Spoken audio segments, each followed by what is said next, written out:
Good morning, guys. This is Leo. So we had this SEC report come out, and I'm just going to give my opinion on it, give you all a little bit of insight, what someone who kind of has rubbed shoulders with people behind the scenes in the financial world, kind of give you his opinion on what this report means. A quick summary of what I think is that I, I'm not out. I'm not surprised. I would be surprised if they came out and told the truth about what's going on. That would actually shock me to my core. But I'm not really surprised by what came out at all. In fact, that's exactly what I expected to come out. Uh, so here I have some bullet points that I'm going to talk about. The first one is that the SEC isn't here to. They're not here to cause the squeeze. And as upsetting it that might be to some people, because I know people are, they're sitting there hanging on to this report. Once this report comes out, it'll be the truth, and this thing it'll moon. But take a step back, though. What is the SEC here for, right? They're here to protect the average investor and to protect themselves, because a lot of these people that go into the SEC, they'll go in there for a few years. They'll do they'll get it on their resume, and then they'll go to one of these big firms, and they will uh, they'll be paid millions of dollars to be their consultant. And if they start attacking these big companies like Virtue and Citadel and whatnot, they're not incentivized to go after those companies, because if they do, and I'm not saying Gary Gensler does this. Actually, I'll use the guy. Let's say Bob works at the SEC, and Bob goes after one of these companies. He does 5 years at the SEC, has it on his resume.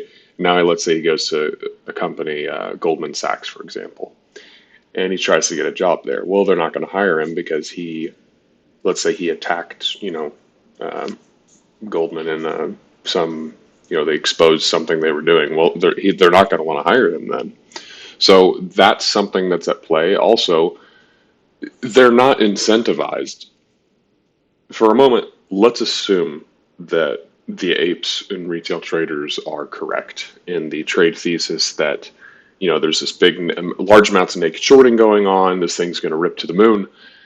If the ACC said, you know what, you guys are all right, what's going to happen tomorrow? This thing's going to skyrocket, and the entire market will crash because assets will need to be sold off to pay for this, and they would trigger an economic recession.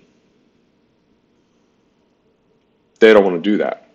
So they're here to protect the retail investor, correct? So there's, I believe, 2 million investors in holding AMC, but there's how many hundreds of millions of investors in the general stock market?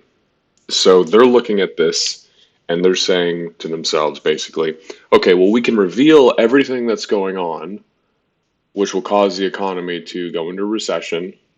We'll get yelled at by and hauled in front of Congress, figure out what's going on.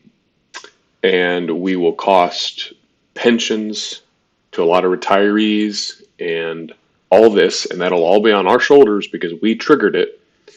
Or they can play dumb and wait for this thing to trigger.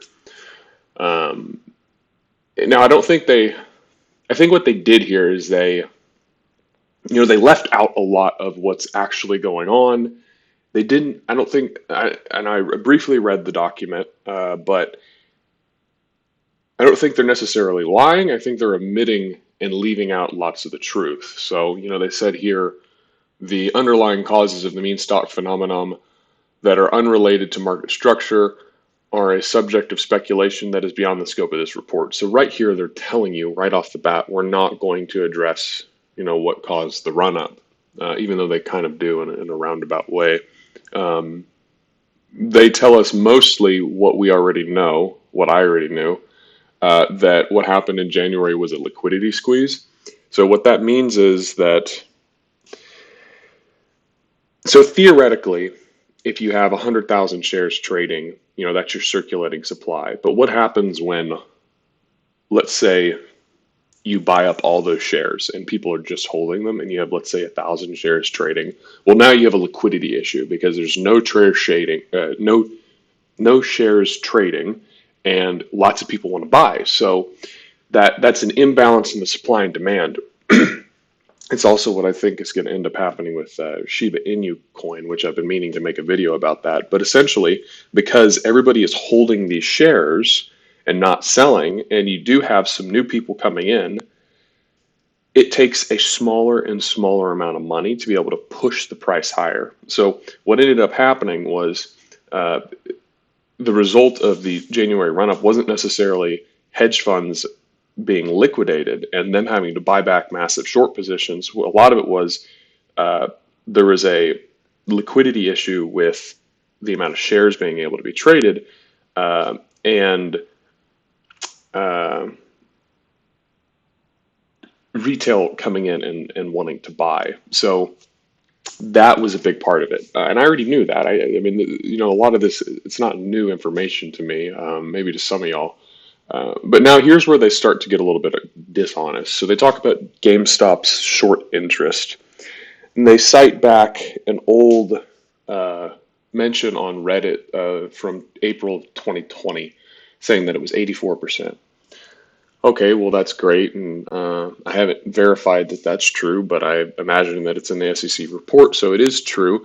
But they don't mention how the short interest on GameStop went up to 190%. So they're leaving out information. They're selectively steering people that are reading this towards a certain narrative because they don't want to be seen as causing this squeeze, in my opinion. Um, so they're stealing, they're steering that public opinion, um, and they briefly talk about the naked shorting, basically saying that it wasn't a cause of the run up. Technically, yes, that's true. The naked shorting technically didn't cause the run up in January because that was a liquidity squeeze and not necessarily a squeeze from naked shorting. Now, if what they don't say here is that they don't outright say there is no naked shorting going on. At least I didn't read it. I could have missed a point where they said that, but that's not true because you can't get to 190% short interest without having naked shorting going on. They briefly talk about how, well, sometimes with shares being relent, that's how we can get to around 100% short interest. And I'm assuming they're referencing the 84% back in April. But we know that short interest hit 190%. So we know that it's very obvious that naked shorting is going on. They just aren't directly addressing it. Um, and I mean, if they did directly address it, I think that it puts more of the weight on their shoulders, and I think that they're wanting to stay away from it. I think that they're just wanting it to play out by itself. It's kind of like you have a fire in the backyard. Guys are like, oh, well, I don't know it's there. I'm just gonna keep watching my football. Um, it's it is what it is. This is how the real world works as far as government officials and SEC and whatnot. Nobody wants the blame on their shoulders. Rather everybody play stupid and let things unfold and be like, oh, I had no idea. It was corruption. It was confusion. Um, and the other thing I did have an issue with them saying that it was ultimately up to the brokers to pause or restrict trading. You know, that is just such a load of bullshit, in my opinion. I mean, I agree with it in the sense that if they wanted to stop buy and sells, fine, across, just halt the stock, fine. But for them to sit there and take away the buy button only, I mean, that's just pure manipulation because now you're artificially creating sell pressure to force it back down. Because you got to think Robinhood was one of the most available trading platforms. So if you pull away a large percentage of that trading volume of buys, well, obviously it's going to go down, and you're only allowing people to sell. Well, now you're manipulating the stock effectively. So that part I had a big issue with. I think that is crock of poop. Um, but it doesn't change anything for the trade. I know what's going on behind the scenes, and this doesn't really change anything for me. I imagine some people are kind of upset about it because they're just not as savvy, and they don't understand. They see the report and they see it on its surface. Oh, the whole thing's a conspiracy. It's not real. Blah blah blah. But that's not actually what's going on. It's more so that the SEC doesn't want to cause the squeeze. They don't, that they don't want to be the one to have the blame on their shoulders for exposing it all and everything going up. Um, Now, I know some people might say, well, technically it wouldn't be their fault. It would be the hedge funds. Yes, but SEC would still, they come out and expose it, and trust me, they would have some heat on their shoulders. If anything, you know, they wouldn't be able to get jobs at these hedge funds like they like to do after the fact. So they're just more or less brushing stuff out of their view, and it's just going to play out on its own. Um, but ultimately, I'm not really concerned. It doesn't change the trade for me. I'm still holding my position. Of course, I can't tell y'all what to do, but I'm not. I'm not worried in the least. I'm I'm still sitting happy and holding my position, and yeah. But I hope that this gives some clarity, a little bit of insight behind the curtains as to what the SEC's mindset might be writing up a report like this.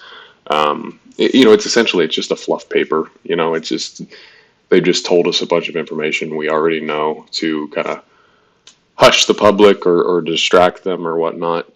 I personally think this thing's about to squeeze here in the next few weeks, so it's going to be pretty funny to watch this thing rip when they're sitting here coming out with some hack job report like this. um, but anyway, if y'all like me giving my insight into documents that get released like this or whatnot, go ahead and leave a comment down below. I'm trying to get some ideas for more videos. I know a lot of people have been commenting, where have you been? Where have you been? Well, I just run out of things to talk about with the price action. I'm not one of these YouTubers that'll sit there and try to make a video on price action every single day just to get as many views as possible. This is more a video journal for me, or at least that's how it started.